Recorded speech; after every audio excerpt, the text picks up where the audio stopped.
3 years ago, you win the Emmy for Best Actor in a Drama for the show Pose. Yes. And here you are as, pray tell, a fashion designer who goes back to your home in Pittsburgh to share some shattering news with your family. Here you are. I have AIDS. I'm dying.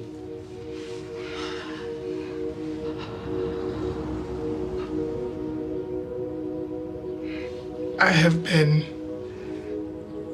HIV positive for 6 years, and I didn't want to burden y'all until it became serious. I know that we've already been through so much, Mommy. I'm not trying to upset you, and I'm so sorry. I'm sorry. I'm really sorry, Mommy. What I find, you're affected watching that, aren't you? Yeah. Was that close to real life? Yeah, life imitates art. I want to talk about that because what I find so compelling and so powerful about your entire story is that you built your success out of so much pain. Yeah. My art is my healer. Art saved my life, and I've dedicated my life to hopefully standing at the intersection of art as a healer for trauma. Which brings us to your memoir, Unprotected, which is just out in paperback. And I want to read something from the prologue, the very first page of this book. You write, "By the time I was 5, it was all too clear that something was wrong with me. Everyone knew it, and I knew it too." Billy, what did you think was, quote, wrong with you? And how did the world let you know at the age of 5? Well, I didn't really have language for it. In retrospect, it was my gayness.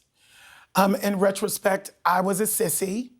I grew up in the Pentecostal church, and my family saw that behavior, and they weren't happy with it. And like many of us queer kids, it's from fear, right? The behavior of our caregivers, they're scared. They fear for us. I have to say, I almost cried at this point because then after feeling this tremendous, and you say you couldn't put it into words, this tremendous sense of being different, of being wrong, as you say, your mom marries your stepfather. Yes. And your stepfather seems to take you under his wing, and he's going to protect you, and he's going to teach you what it is to be a man, until at the age of 7, he starts sexually abusing you. And I found that so painful because I thought, this little boy, 7-year-old Billy Porter, he just can't find a safe haven. There was no safety for me. I was sent to a psychologist when I was 5 for a year, every Wednesday after kindergarten, because of my sissiness. And at the end of that evaluation, this man said in front of me, "Billy's fine, you just need to get a man around the house who will teach him to be more of a man." So within a year, my mother had met and married my stepfather. And when the abuse started, there was nothing violent about it. People talk about grooming. I was very groomed. I felt very loved. I felt very seen. And because of what I had already gone through, my little 7-year-old mind thought, oh, well, these are my man lessons. When he's abusing you. I didn't know that it was abuse till I was 25 years old. I couldn't say the words that it was sexual abuse until I was in therapy at 25 years old. And my therapist said, that's sexual abuse. And so for years, I experienced that because when I said I wanted to stop at 12, it stopped, right? So I experienced that as if I had control over it and that it was my choice. And of course, it wasn't. No, it wasn't. You think you found your safe space in the 90s when you get into theater, but even there you say, I was too black, too gay, too much. In 1997, you release an album in which you play a traditional male role. And I love that you say which I play. I love it. Well, okay. I love it because this it's is true. well, okay, 'Cause it's but true. this is what I was worried about. I was going to say words and I wouldn't understand. No, it's absolutely true. Okay, Keep well, going. all right, let's play, because here you are in a video from the album. This is the song. Oh, I love this so much. Show I can't me. even stand it. Show me what I gotta do.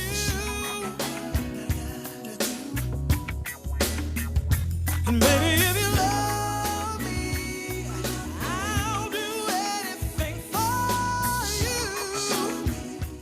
Well, okay, now I can say it. You're playing Yes. a heterosexual, I am. traditional R&B Yes. man. Yes, I am. Why did you make that? And I was good at it too. Let me just say that. Yes, you were. Because they made me feel like I wasn't, right? My queerness was the only thing that anybody was interested in. My voice was my savior for the entirety of my life until I got a record contract. Why did you make that video? Because that was the 90s. I really thought that the only way for me to be successful would be to play the game and do what they told me to do. And what came out of that and what changed the trajectory of my journey forever is that I did everything I was supposed to do.